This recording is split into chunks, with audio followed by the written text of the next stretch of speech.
Alright, I believe we are back.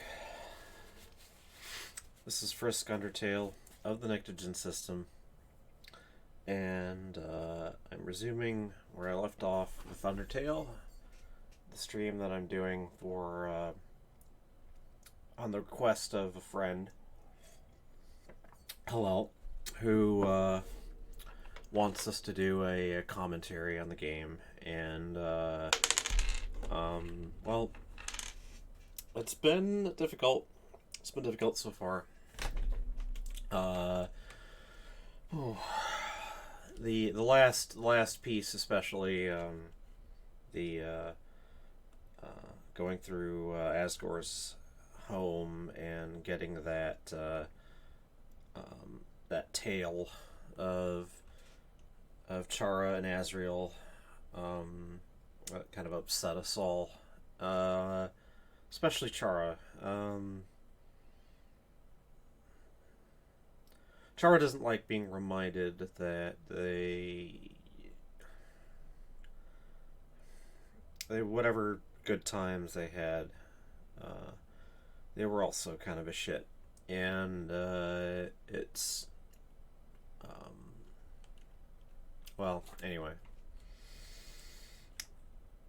Having gone through that, it is now time to face judgment. Let's get on with it.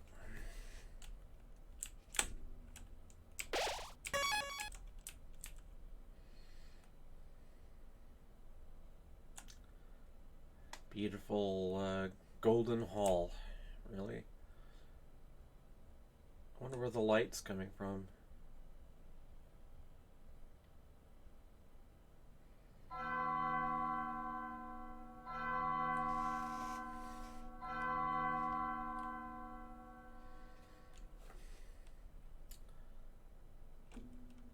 Yeah, here I am, Sans.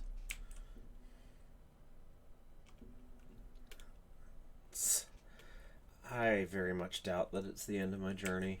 Um,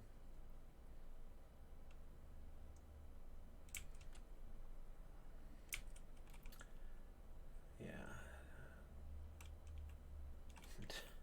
Determination of one kind or another is important in this game. Um,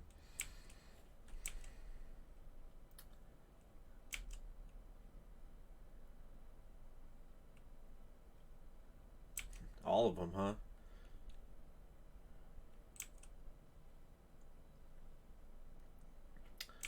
So,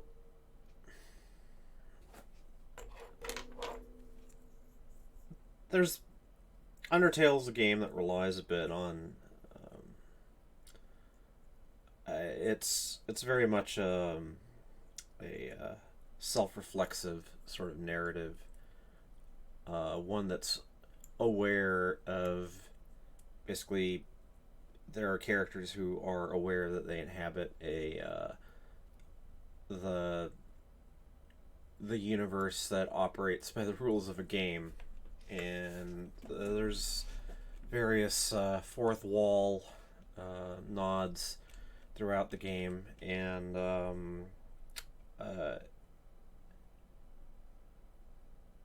I know that at least one friend of ours has not been impressed by this. That finds it the aspect of Undertale that works the least. I can't say that I have an opinion about it right now.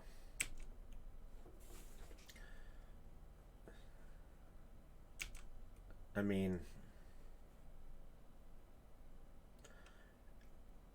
it's a bit of a it's a bit of a reach going from EXP, which everyone thinks of as experience, to execution points. It's a bit cute, but I suppose we were impressed enough by it the first time through this. Um, the idea that something that we think of as this neutral quantity that ticks up in a game that we're playing and ticks up faster if we're doing well. Uh, the idea that it's something that's actually intrinsically tied to being inured to violence is uh it's true, really. And after playing this, uh I can't honestly say that we were never really able to play any other game quite in the same way. um it became something that we couldn't help thinking about, that um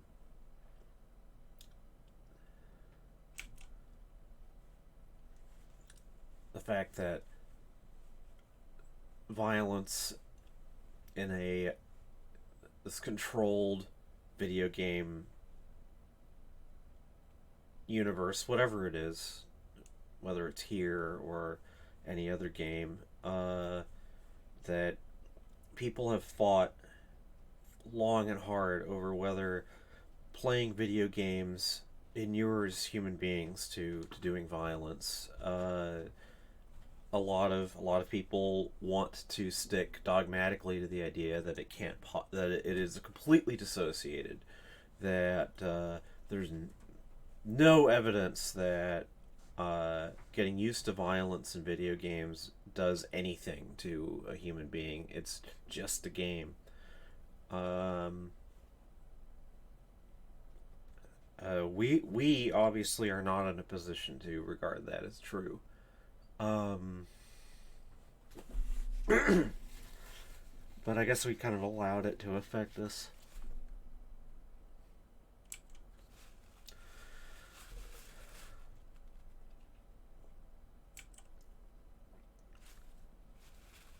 And I think, unfortunately, we've all become used, and especially in the last several years, to people who, um, because they are very good at doing violence in video games, feel that they have perfect freedom to do other kinds of violence to other people, not physical violence, because most human beings are cowards. Let's be honest. Um, the people who, a lot of the people who are the most violent in their rhetoric, in the way that they freely talk about people, nevertheless will pride themselves on not being physically violent people, not because they're good people, but because they're cowards. And doing actual physical harm is hard. It's risky. There are, however, other ways to bring yourself to hurt others. And I feel that it is people who have become used to video game violence are in danger of bringing themselves more easily to hurt others.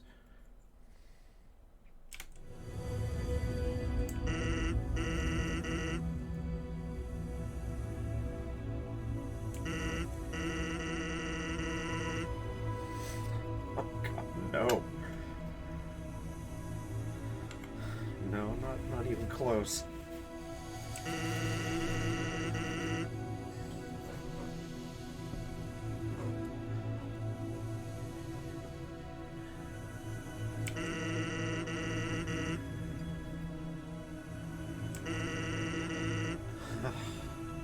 I wish that were always true.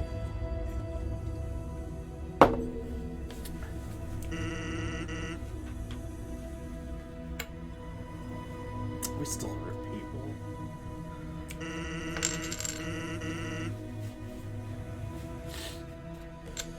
Well, this isn't ideal.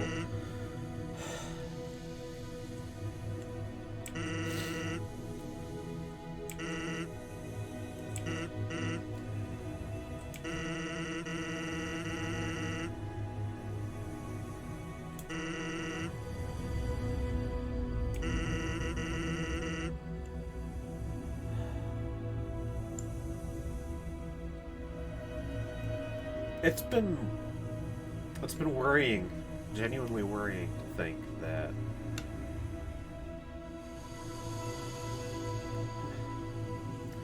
We don't know what we are, or who we are, how it is that playing a video game 4 years ago seems to have led to I don't know. It seems to have been important for us personally, if nothing else. It's a little strange to think that playing a video game matters to anything. The idea that it does, I know it frightens me.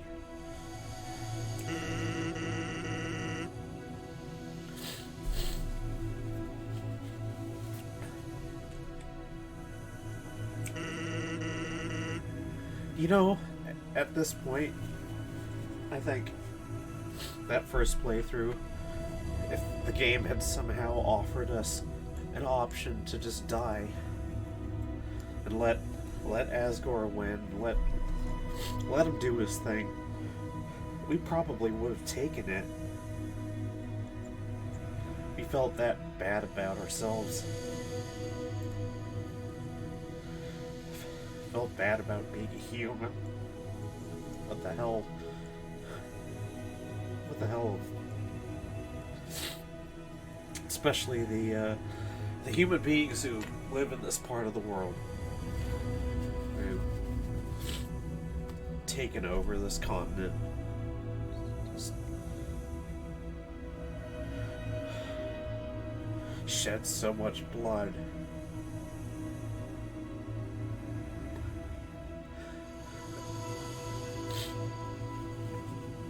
Who are we to crawl between earth and heaven? Maybe it's right that Asgore should win.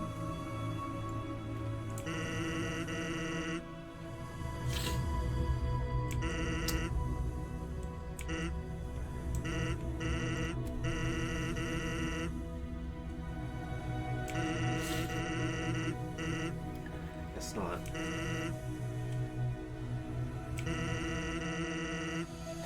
Gosh. That word. Determination is not a it's talked about as a virtue, but it's a terrible thing, determination. It really is. It will, if you hang on to it and have nothing else to hang on to, it will fuck you up.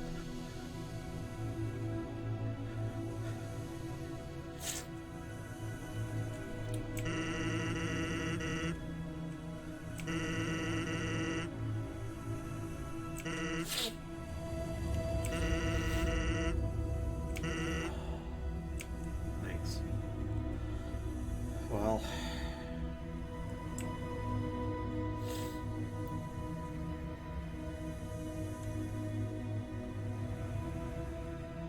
I almost don't want to leave the hall until the music loop ends. This is a beautiful place.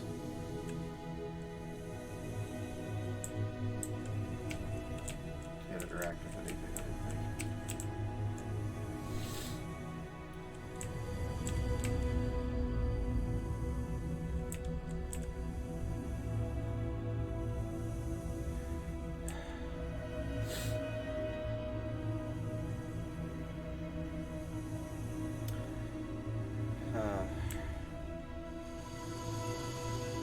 We have come a long way.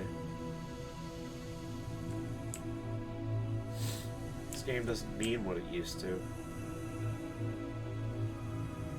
I'm not sure what it meant at the start. All we knew at the time was that it was something that made us feel very strongly.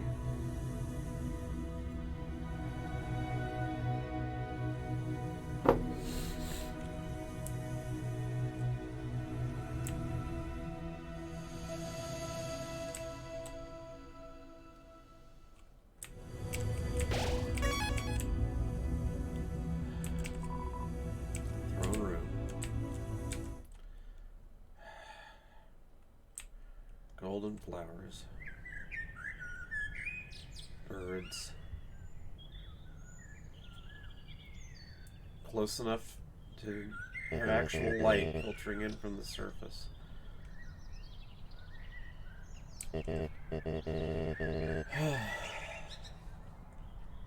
Asgore's been waiting.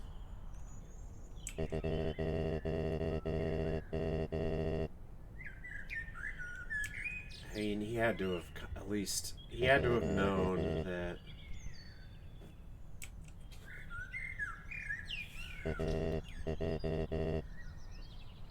Even though he is surprised.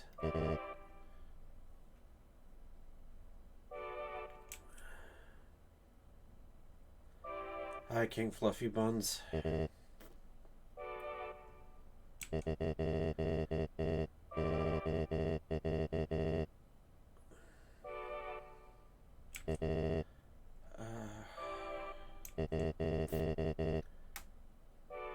Yeah, unfortunately I do know how it is. I can't move.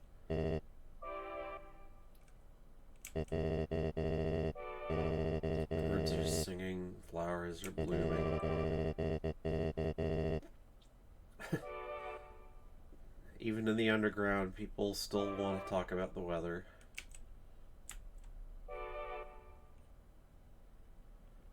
And you think, in some fashion, Asgore has done this 6 times before.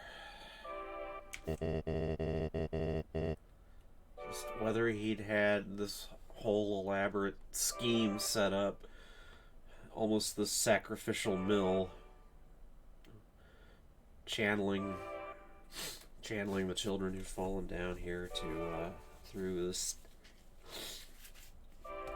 this gauntlet, this sad, tragic retelling of a story that didn't actually happen the way we've just learned. Chara's been trying to think, how did this happen? How did any of this come about?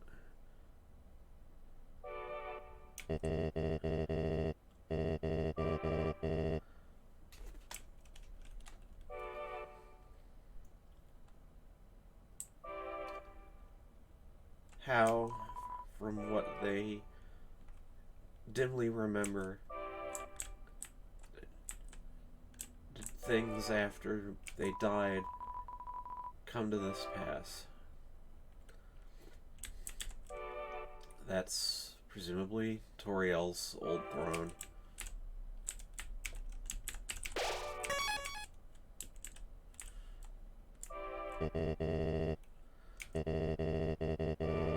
Just think of it like going to the dentist. Oh gosh.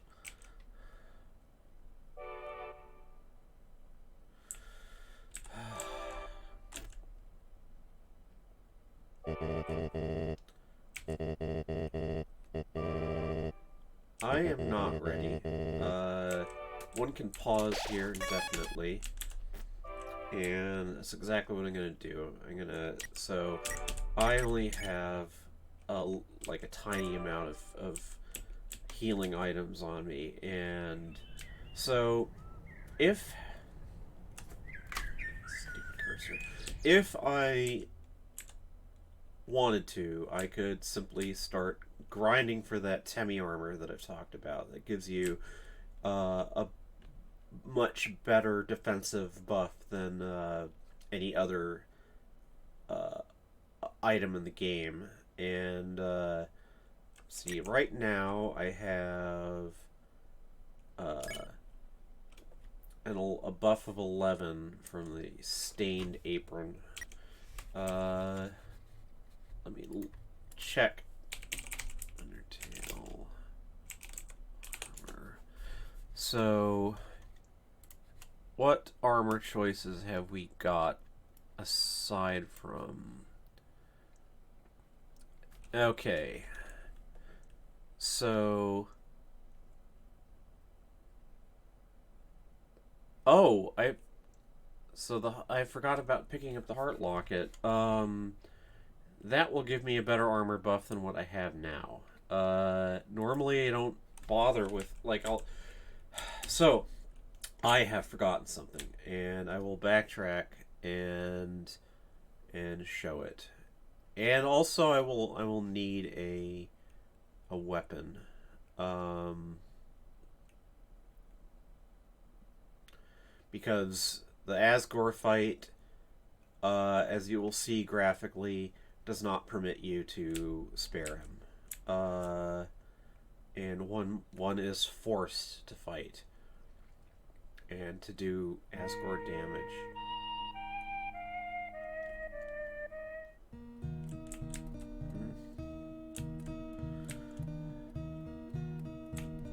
Here we are. Chara and Azrael's old room again. Two boxes. One has a dagger in it. Chara has a genuine like for knives. They used to like to stim with them. Pocket knives and so forth.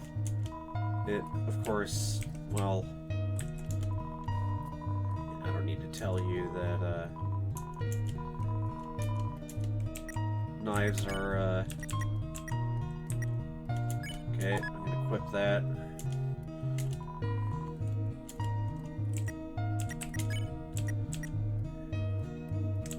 And equip that.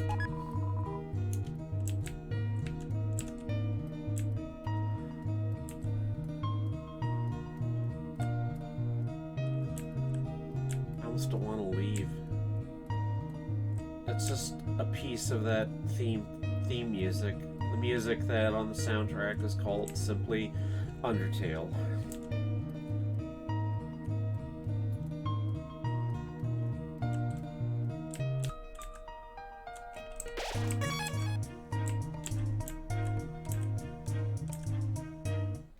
But, well, gotta keep going.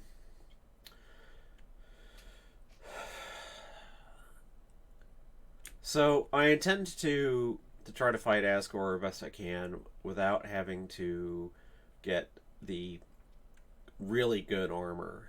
And oh.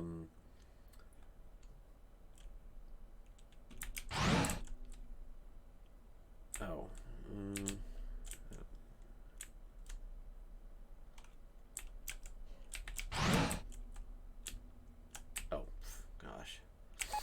Yeah, unfortunately, backtracking from New Home is a bit of a slog.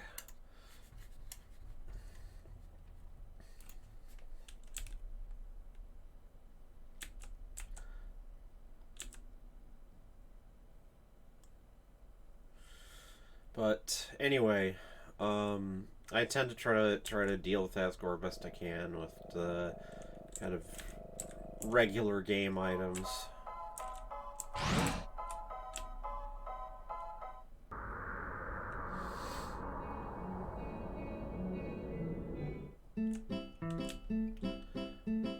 Okay, so this is not a good place to get food because it's so expensive. So I'm going to head back to the elevator here.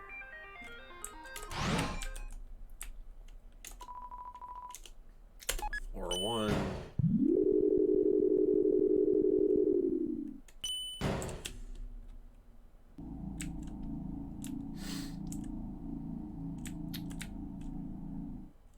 Take the riverboat. Yes, I will ride to. Let's see here. I can either go to Gerson's shop, and get some crab apples, or that's probably I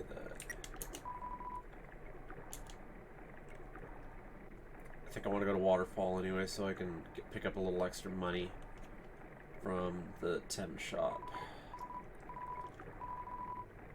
Feeling tropical.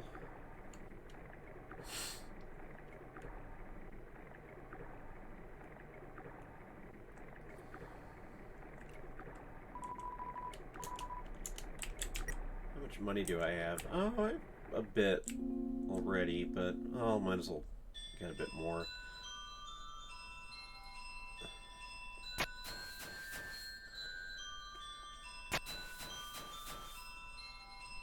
Our first time through was at this point, so we're not good at picking up on sort of options in games, and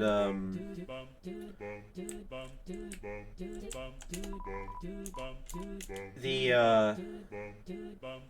oh yeah, I think I want to add the hush puppy to my. Oh, and there's one more thing I want to do, which is I forgot. I wanted to sleep at the Snowden Inn, because that'll give me a health buff. Okay. So, sell the, oh wait, no, oh yeah, I need... So, sell the toy knife, sell the stained apron. Oh, it's the... I lucked into the haggling. Okay.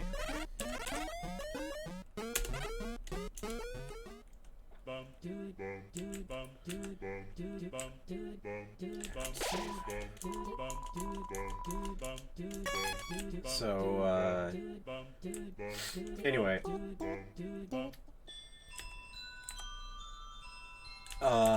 So we didn't know that there was an easy way to grind for money by buying stuff at Gerson's shop and then reselling it at the temp shop. And we needed to grind for money. And once you've been through the game, this much of the game, you stop being able to pick up gold through like random monster encounters and stuff. So,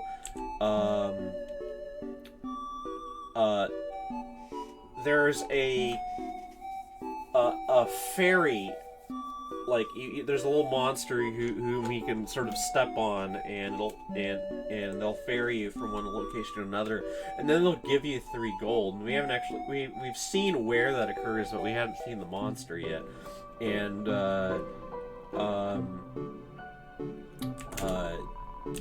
so is this the best option? Heals 18 HP. I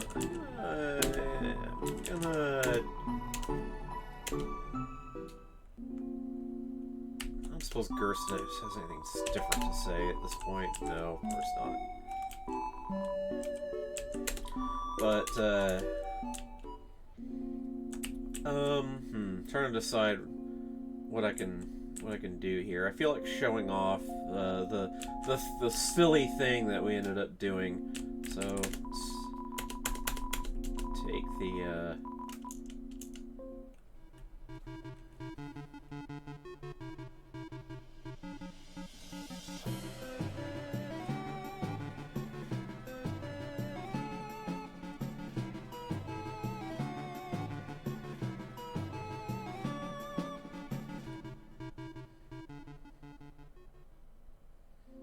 thank you, bird.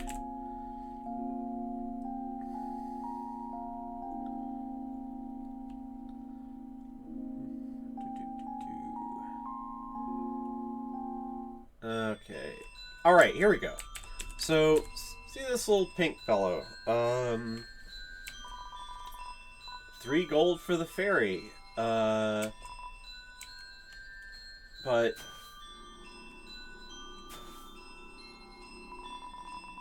yeah, you get 3 gold for riding the ferry. And... you can just do this indefinitely, and you know the great thing about it is that you don't really have to do anything other than hit Z over and over again. So we got gold for we farmed for gold for the Temi armor simply by riding the ferry over and over again, even though that was far from the most efficient way of getting money. That is, we're pretty sure we know now, the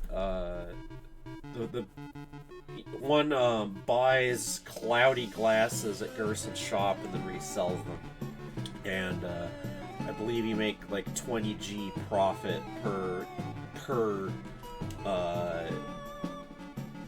pair of glasses at minimum. So yeah, like that getting like 3G over and over and over again was real slow, and we were just like, I can't remember. Yeah, we were just like sort of tapping on a key over and over again while reading the internet or something. It was bad.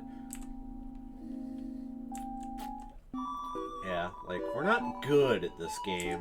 I find that there's a certain irony in all that. But yeah, alright, so it's 25G for something that heals 18 HP. But I don't remember the stats on the cinnamon buns, so I'm gonna go check that out. And I need to go to Snowden anyway, so...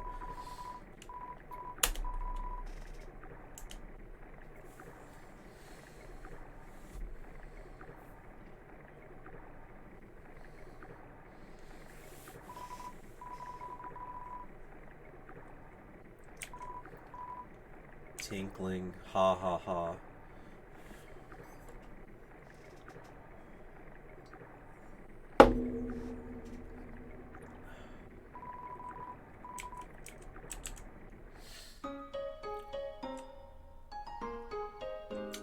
Okay.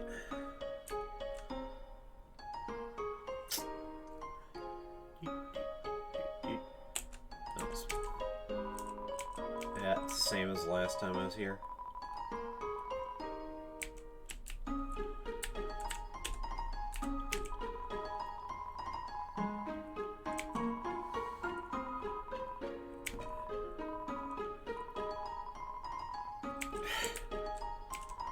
Yeah.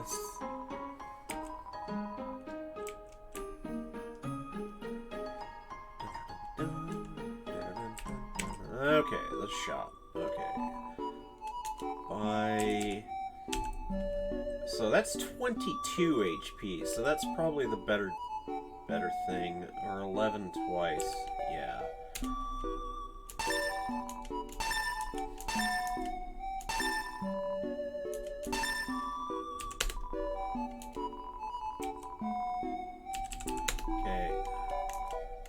Alright, now we're gonna sleep at the inn.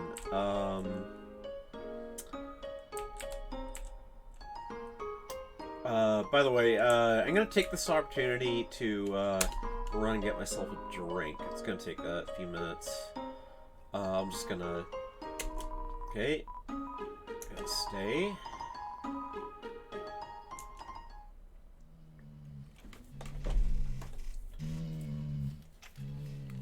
Alright, I will be back shortly. Ah.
Okay.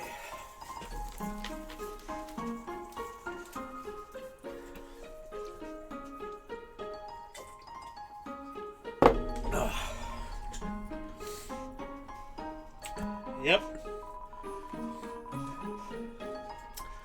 Well, you know, time passes weirdly in the underground.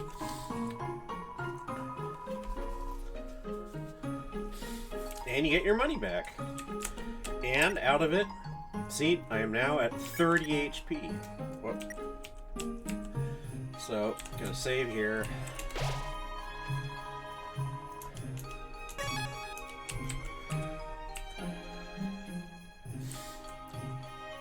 And, go and, have Asgore kick my butt.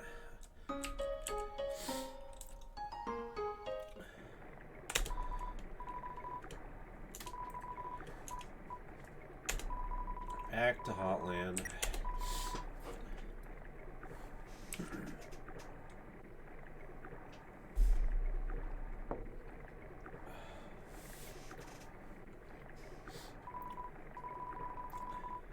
Oh, that's the same thing as before. I was kind of hoping for something new.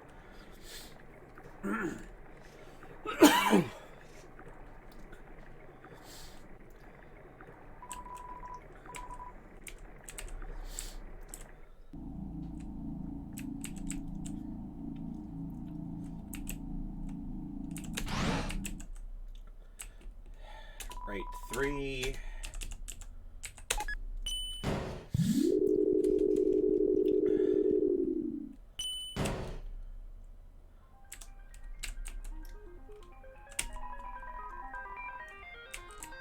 I'll always remember to Heat Flamesman.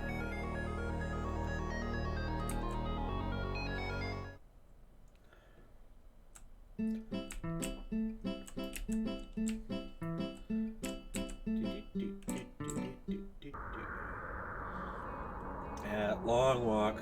Long walk.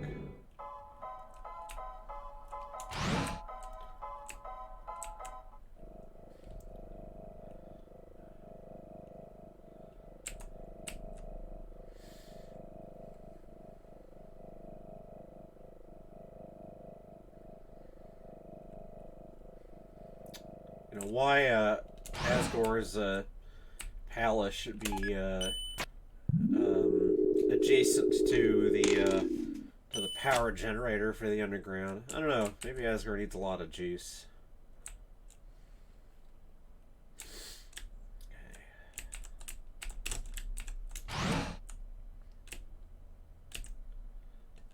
Okay.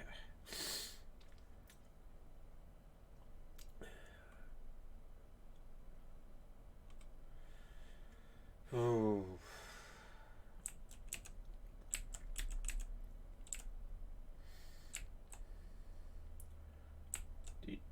Do.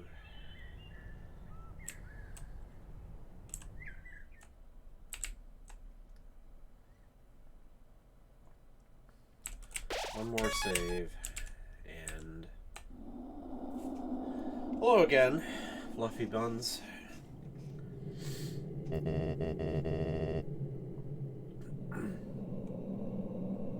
So, Chara says that the barrier, even though we are at a definite location where the barrier is particularly obvious, they say that it is something that basically exists in all directions. So if you're in the underground, you couldn't go any direction without running into the barrier. Like any idea of burrowing out of the underground or something like that is impossible. And what the nature of the barrier is exactly is like you might. I suppose the mind wants to think of it as a literal barrier, but we think that it's more of a like a sort of uncanny thing where you think you see where you can go ahead of you, but when you try to head there, you simply can't. And I mean, it is magic after all.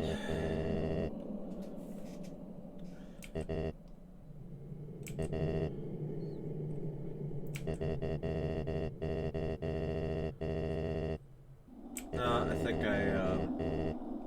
think I did what I need to do. Continue.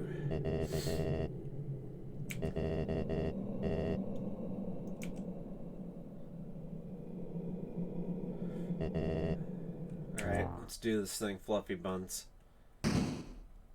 6 souls in an empty container.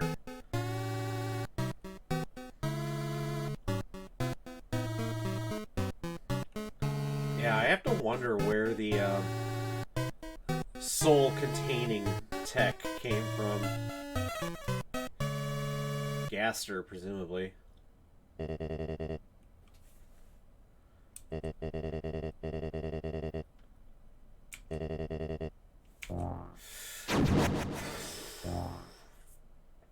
Bang. No mercy. Alright. So, the thing to do here is basically just fight him down, and alright, that was poorly done.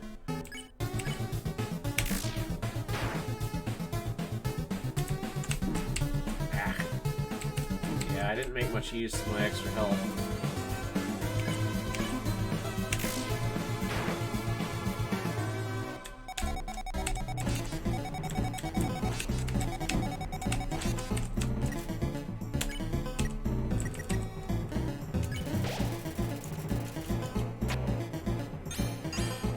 Blue, so stay stationary.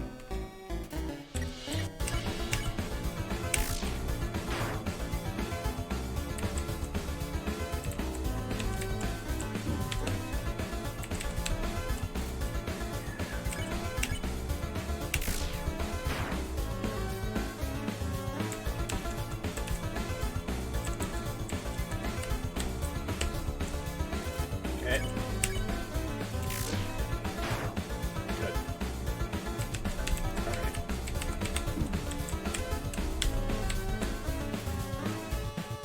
I'm gonna risk not healing yet.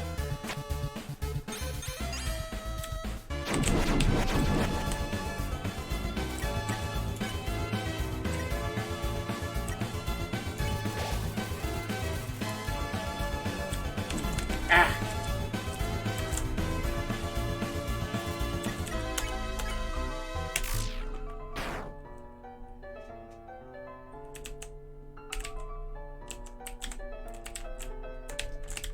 Ah. Alright. Gonna risk not healing again.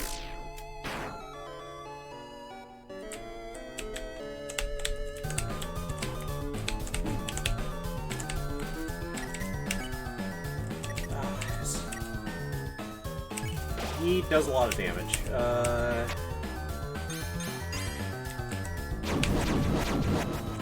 Okay. Oh, shit. I'm forgetting that I can... Oh, I fucked up. Alright. I forgot that one can talk to him, and I also forgot that one can eat cinnamon pie.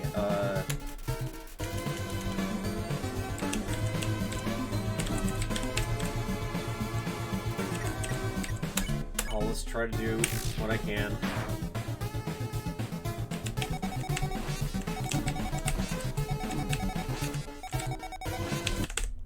Shit. Well, at least I could try to do better this time.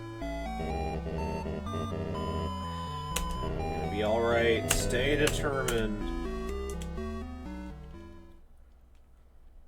Alright.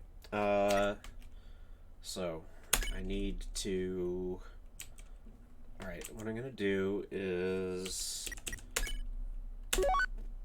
Stick goes in the box, and... Butterscotch pie comes out.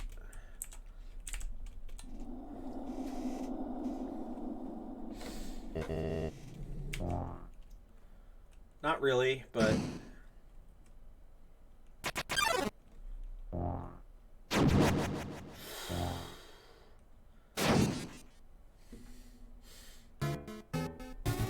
Okay, so, I need to talk to him. Yeah, notice that,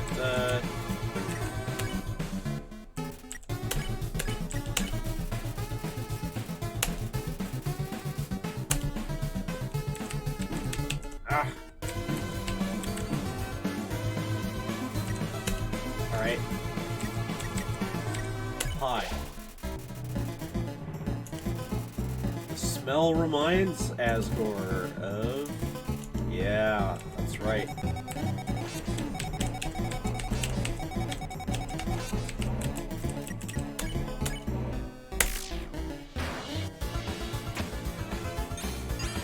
Orange. Talk to him.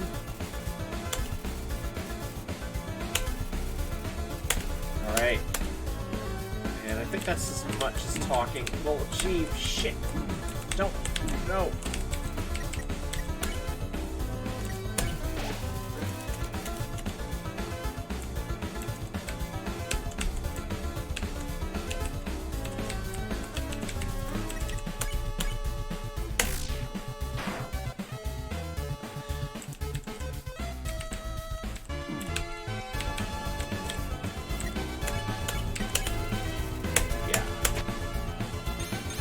Blue.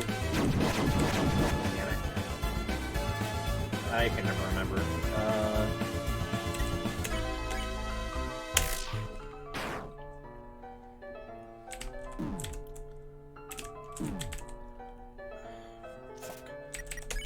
Can't risk.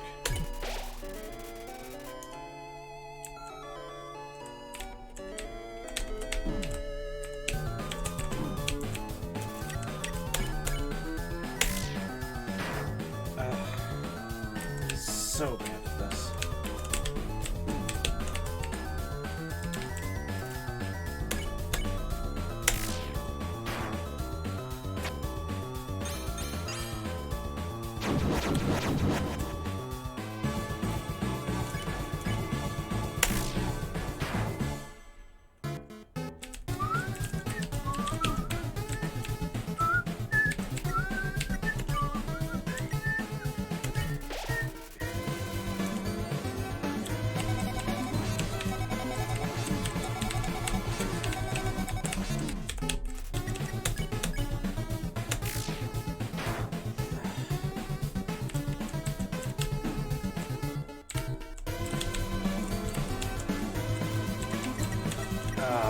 Eating all my food.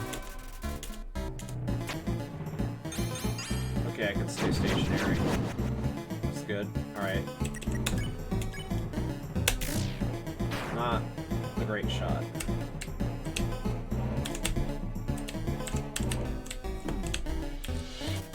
Okay, not too bad. Alright.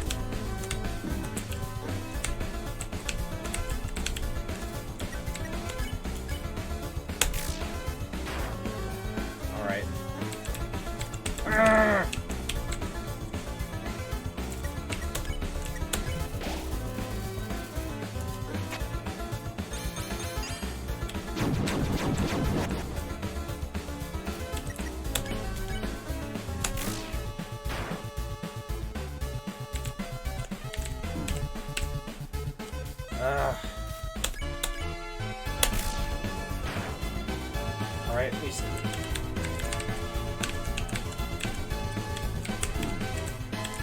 Ah!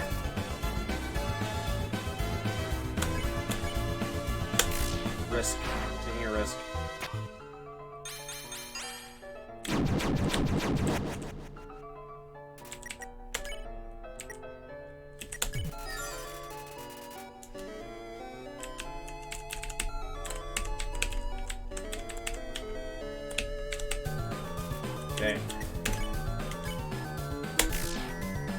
Okay, I'm doing more damage, but then I am also hurt badly.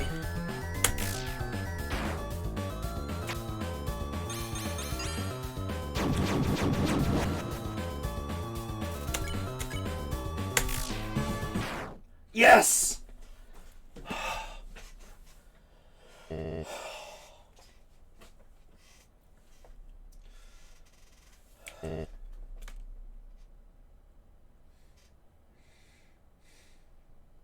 Feel sorry.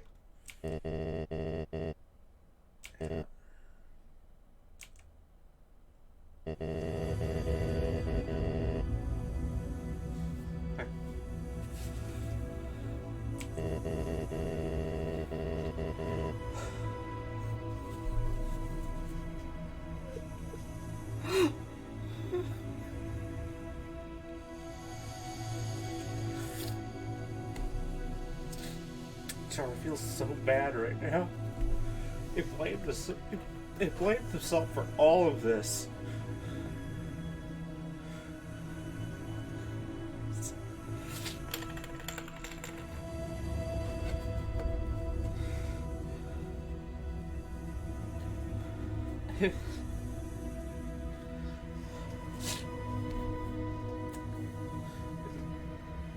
Trying so hard to salvage something from this mess.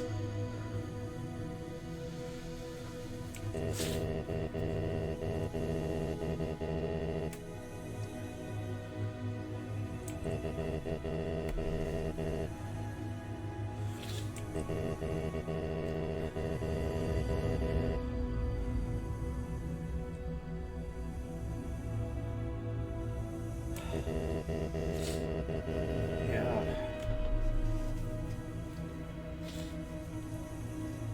I think he said these things. I don't think most of the monsters really knew what any of this actually meant.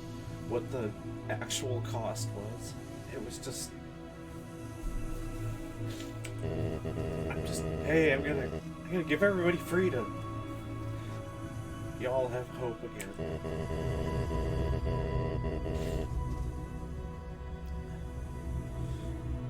Who's to say Asgore is wrong? Really?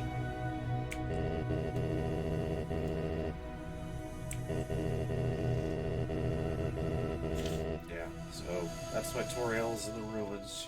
She left Asgore after this.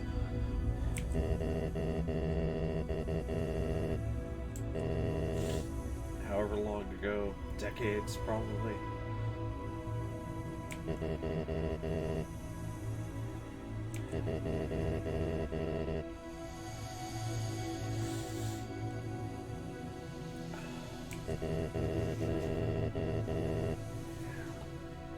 Asgore isn't really very good at being ruthless.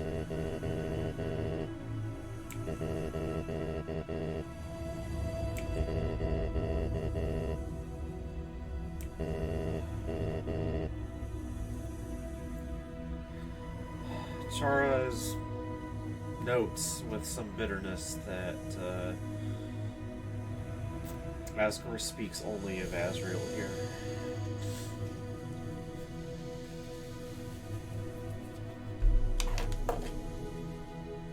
It's a source of some bitterness to Chara that they felt like they never really were accepted.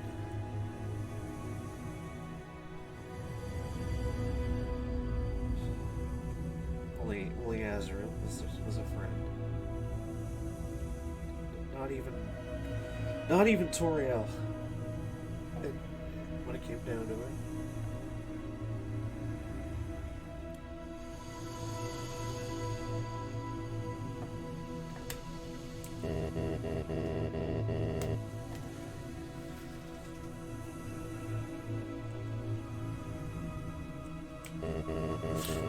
This is so hard for all of us.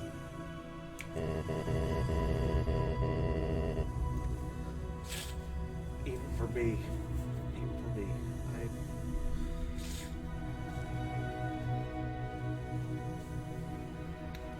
I feel like an interloper in this family drama.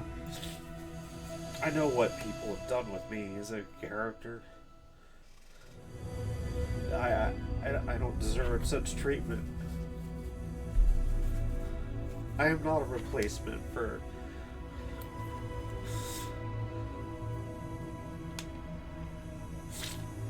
I'm not a replacement for Shara.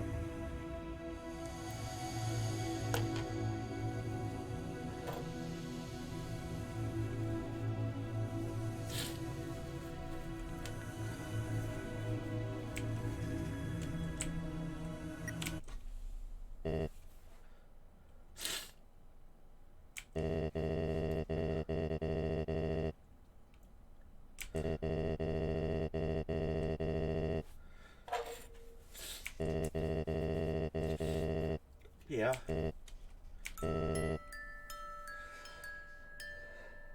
This tune again.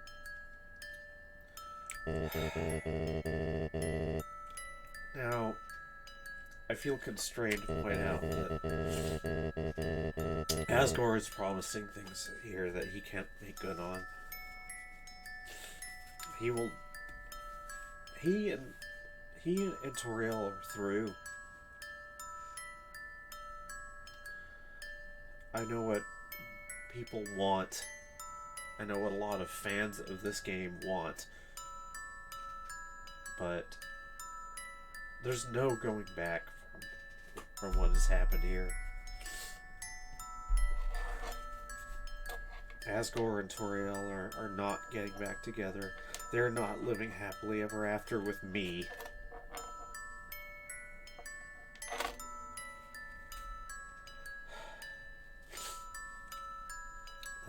That's not what can happen. Asgore wants it to happen, but it can't.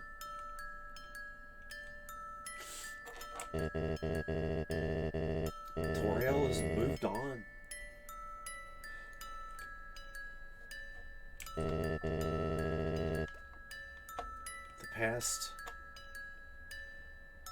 The past that Asgore wants so desperately to recreate here.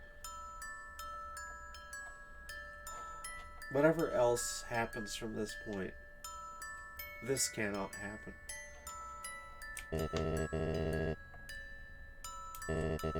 He's not getting his old family back.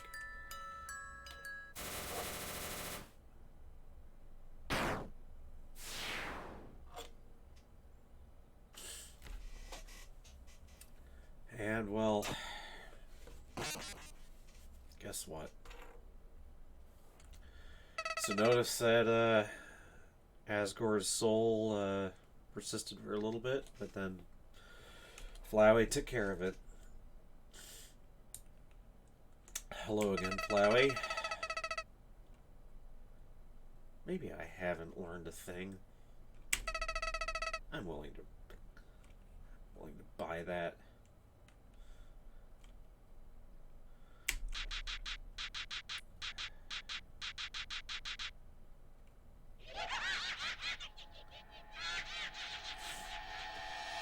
Alright, so we have arrived at a slightly annoying aspect of this game, which is that it asks, it will start quitting and restarting, and you have to restart it.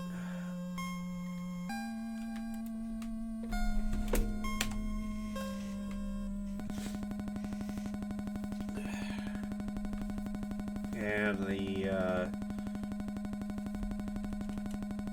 the idea is that Flowey is actually messing with the game files now. I don't know. Like I was saying earlier, I know at least one friend who is just annoyed by all of this metatextual stuff. It's just too obvious. It's too the fingerprints of Toby Fox are too obvious at this point. But, well, it is... I have no say over it.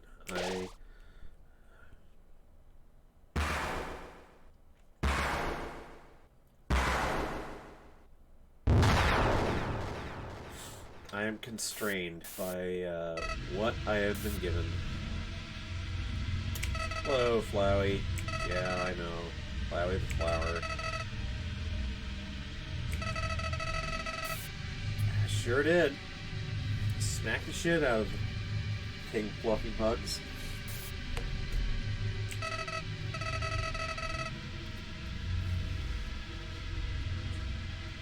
So, I mean, obviously Flowey is no ordinary monster.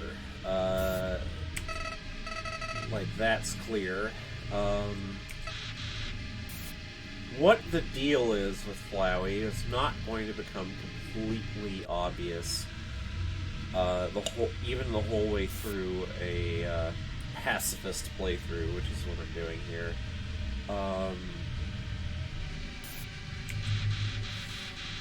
But suffice it to say for the moment that Flowey has something of the same capabilities that humans are said to have in this world, in their ability to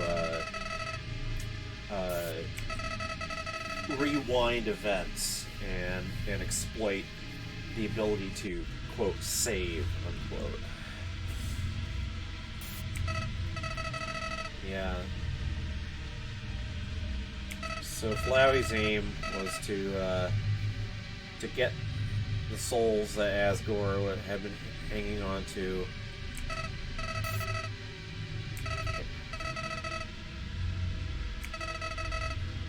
And basically do what Asgore was planning to do, only, you know, on Flowey's own behalf.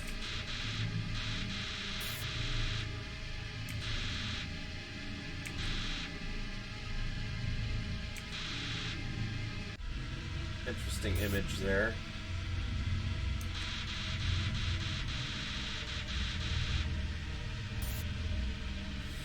So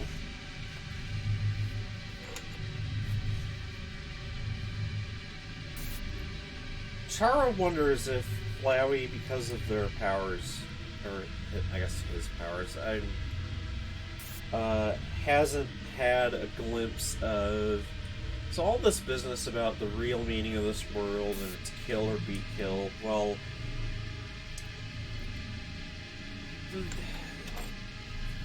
There's a sense of it's being a distorted vision of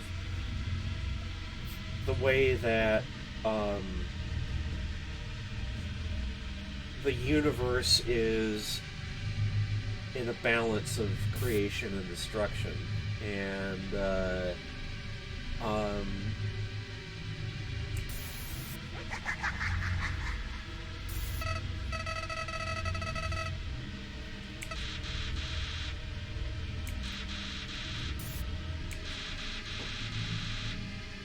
thing is, though, well, we're gonna find out where Flowey comes from and why Flowey is the way that they are.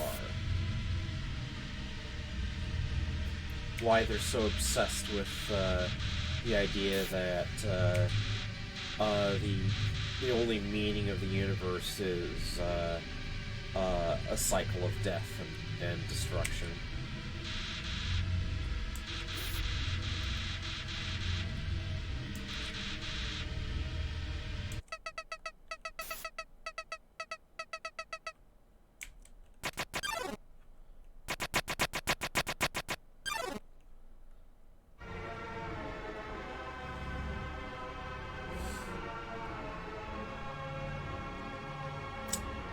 Welcome to Omega Flowey.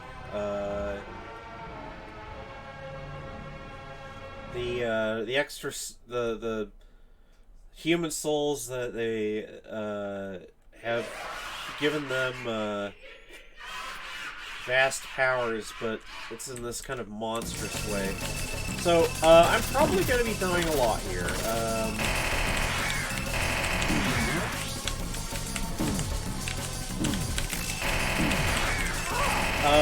The key is, well, to try to hold out as long as possible and Flowey will be having sort of little meltdowns here and there. Shit, I'm probably not gonna... Oh, yeah, see, there's the first one. And as long as I get to one of these meltdowns it is. Why are these happening? So, the implication seems to be that... So, these are souls of human beings who have fallen into the underground after Chara before me, and they are fighting against Flowey. They're resisting being used and abused by him, and shit. Yeah, see, it's. But it's okay. It's all just a bad dream.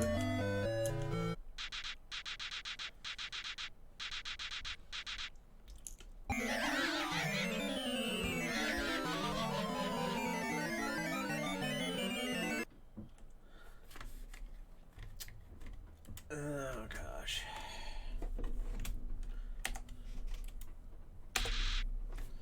All right, back to it. No,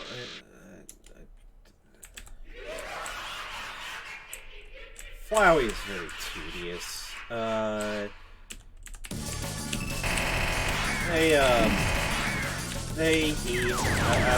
don't know. Flowey even have a gender.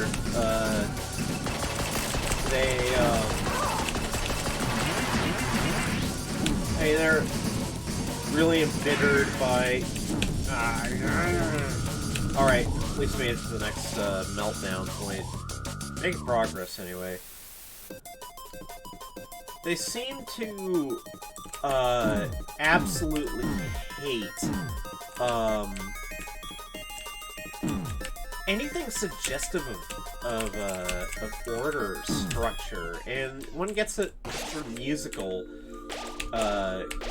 hints of this. Flowey's characterized by static and just percussive sound, and the interruption caused by the souls, kind of the human souls asserting some kind of influence over them, is marked by melody. You know, all of a sudden, in the midst of all the cacophony,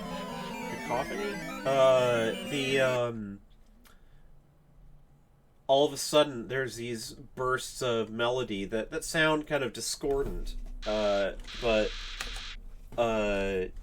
yeah, like it. All right. If there is a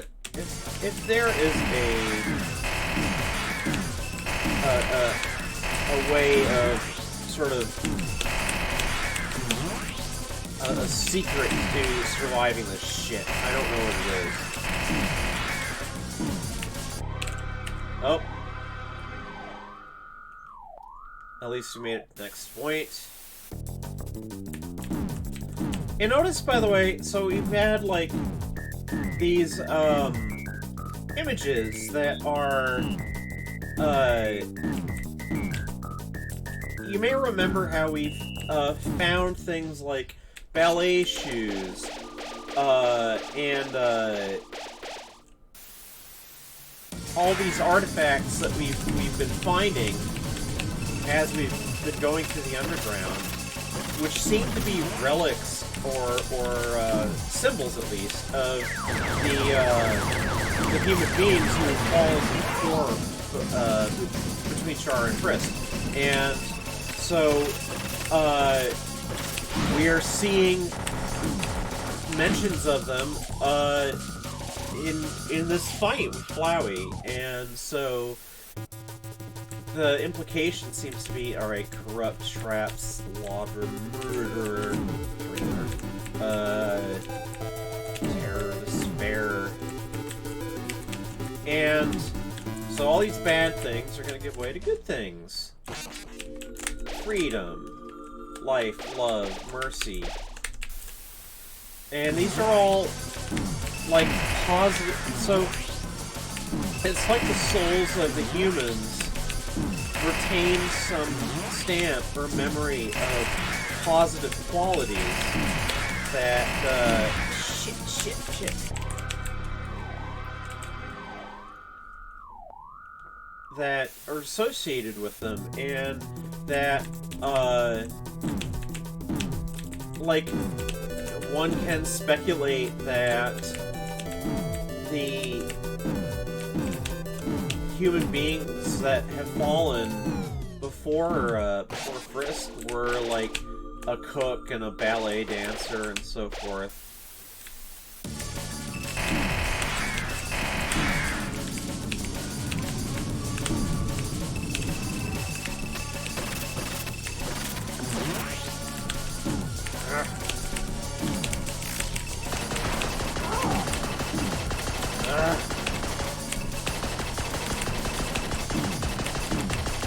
Please, let me get... Yes.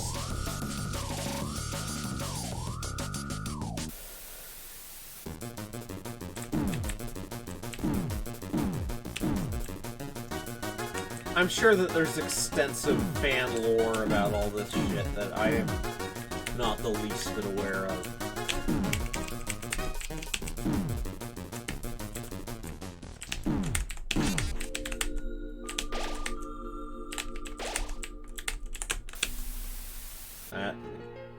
Okay.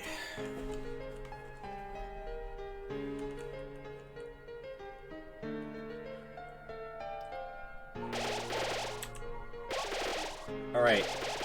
Now, I'm going to be getting periodic healing after this point, so I might just be able to power through.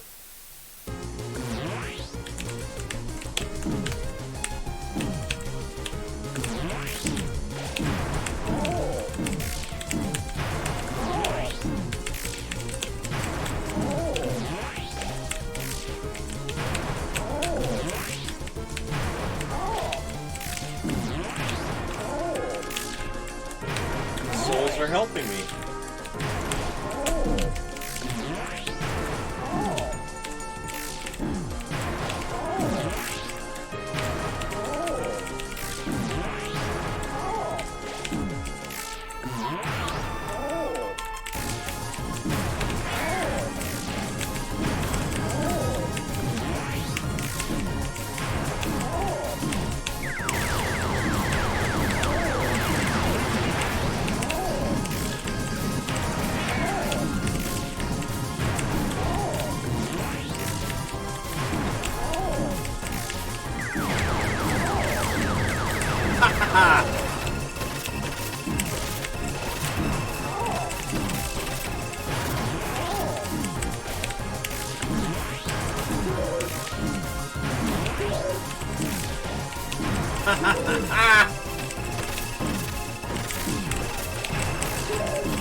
Can't stop us.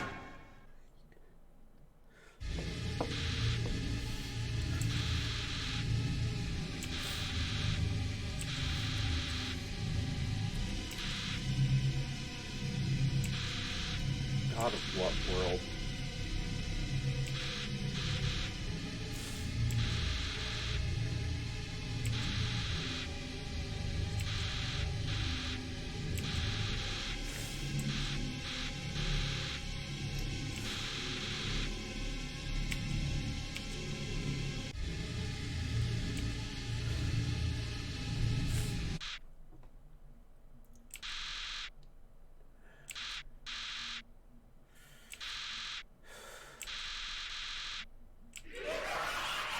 Except... What?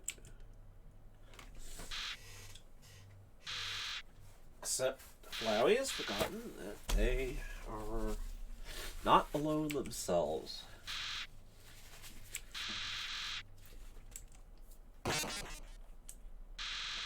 Souls have rebelled against them.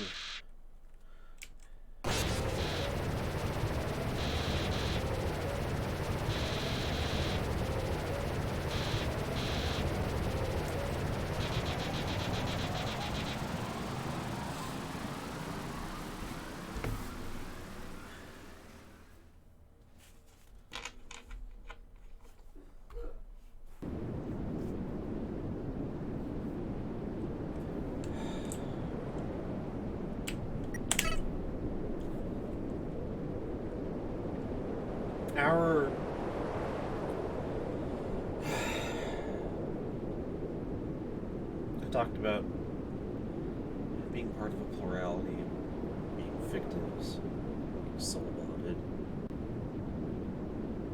Our Azrael is not just Azrael. She is Flowey as well. Or you'll see. That's a bit of a spoiler, but you'll see.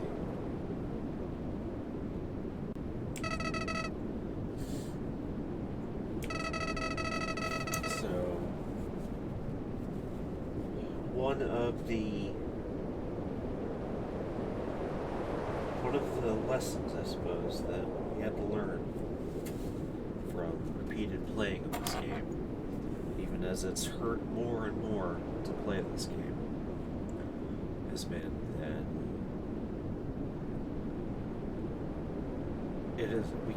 we cannot regard Flowey as simply a villain.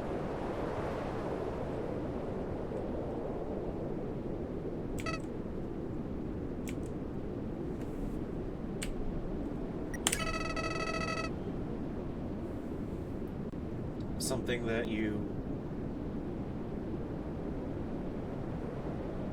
at the start, there's no reason for sparing Flowey, other than, well,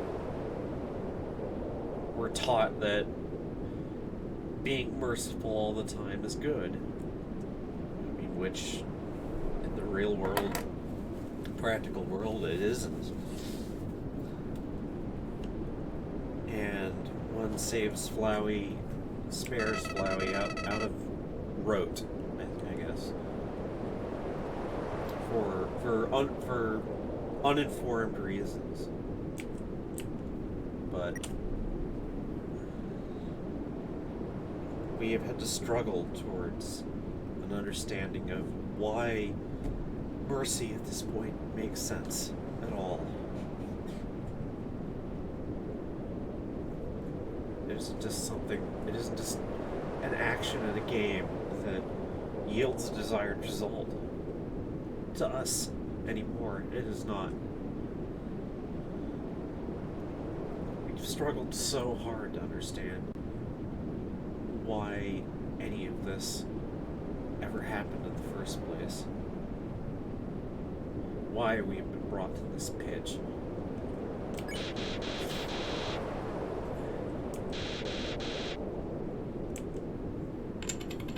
It's true. Flowey is not blind here. Flowey is going to try to do all of these things.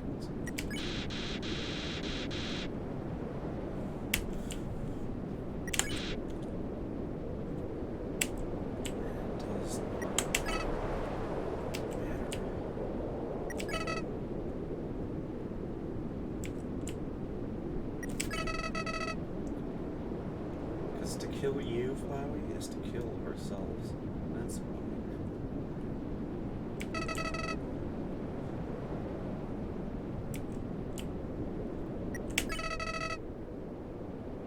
Or we just take your life.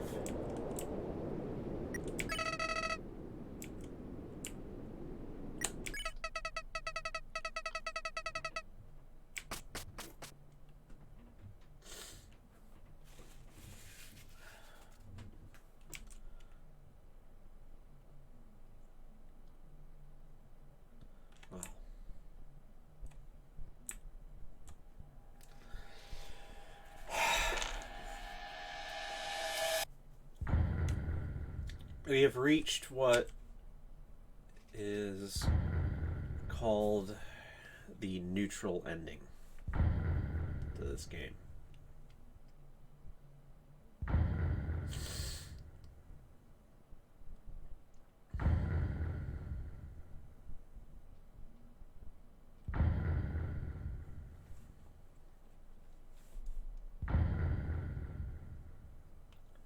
And even though I haven't reached the 2 hour mark yet, I have other things I need to do today, and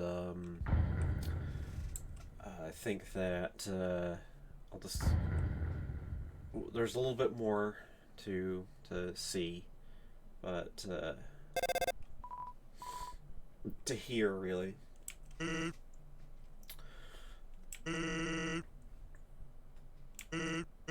So the neutral ending ends on this rather ambiguous note. Dark screen. Monsters leaving you a message. It's not clear that they are actually successfully communicating with you.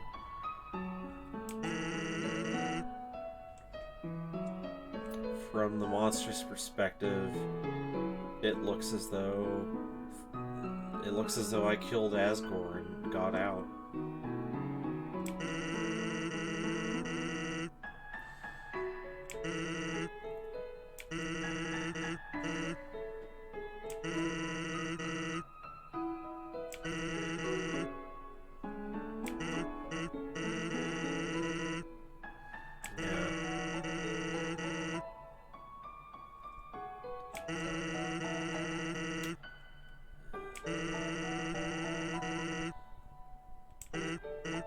So, Toriel is queen, Asgore is gone, and she's trying to offer the monsters a different kind of hope.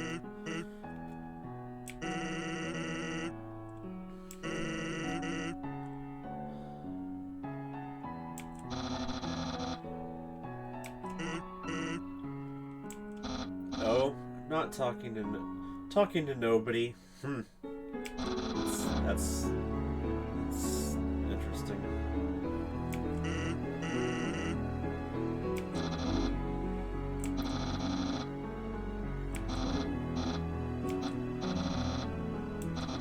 So there's still a royal guard, kind of. Yeah.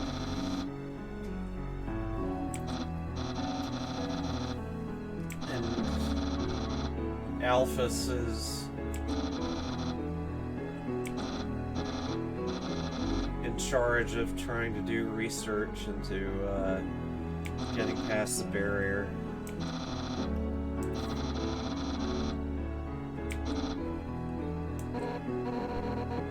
Undyne?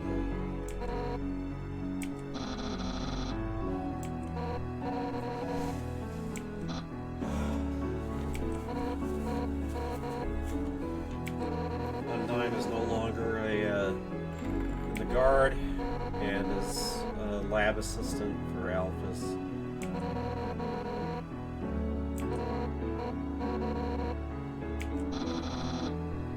The guard is now completely ceremonial.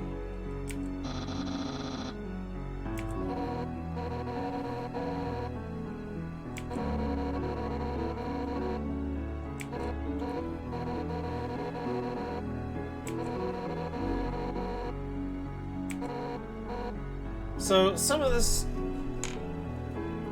has made it into just sort of fan, I guess, information about what the monsters would do if they were free to do what they wanted. Undyne is a gym teacher.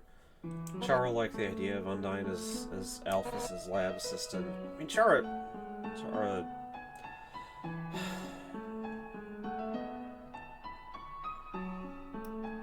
is fond of Undyne. I've mentioned Chara once having a friend, kind of, who Chara's an undying kin. The friendship didn't last. It just sort of came apart. Nothing particularly bad happened. It was just, I guess, a friendship between a 45-year-old Chara kin and an adolescent undying kin was simply not something that was bound to last. But yeah.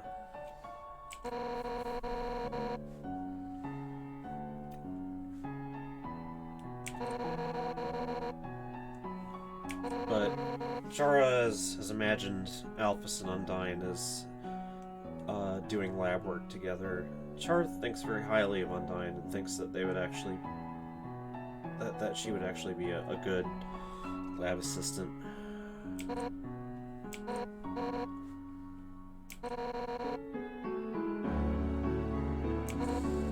Yeah. I mean,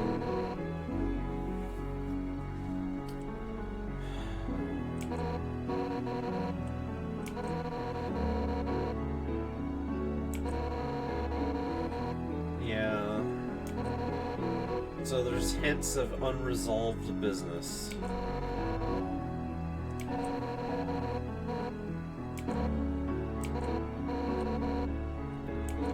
Where am I anyway? Not sure that I know.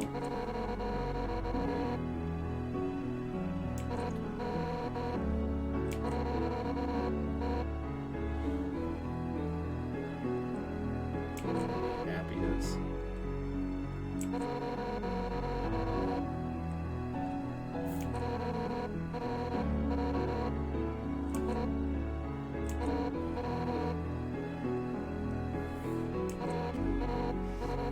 No, she's still avoiding the phone.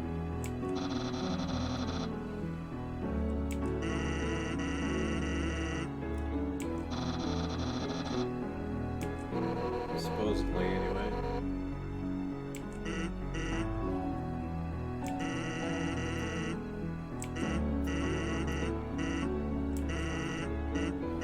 Yeah. Bye. Wherever you are.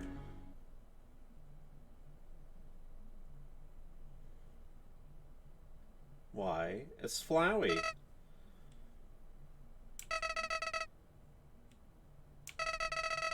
I had my reasons.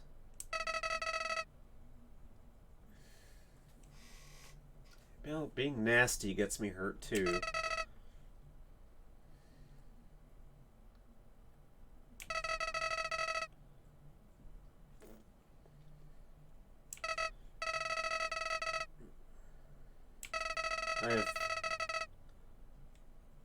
Yeah, that is the thing.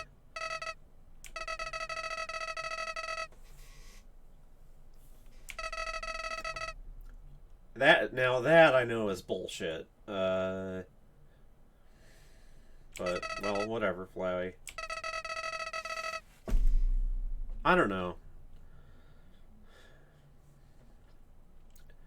I mean, I know that there are people who go through their lives trying as hard as possible not to care about the consequences of their actions, and they don't ever actually seem like happy people.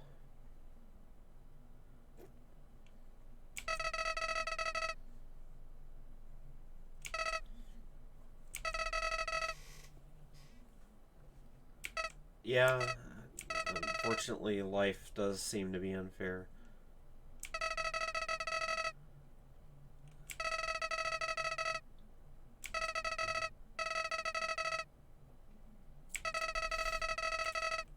Yeah.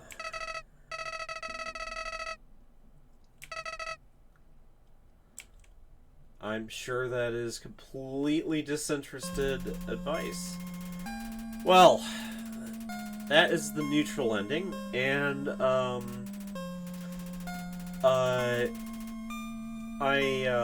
need to take a break, and I'll be busy for I don't know if I'll be getting back to this today, But, yeah, there's definitely more to do, because,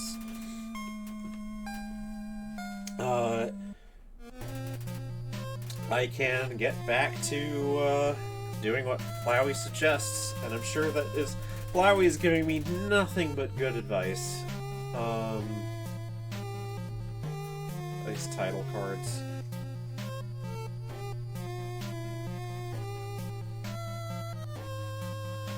I'll just wait till this gets to the end here.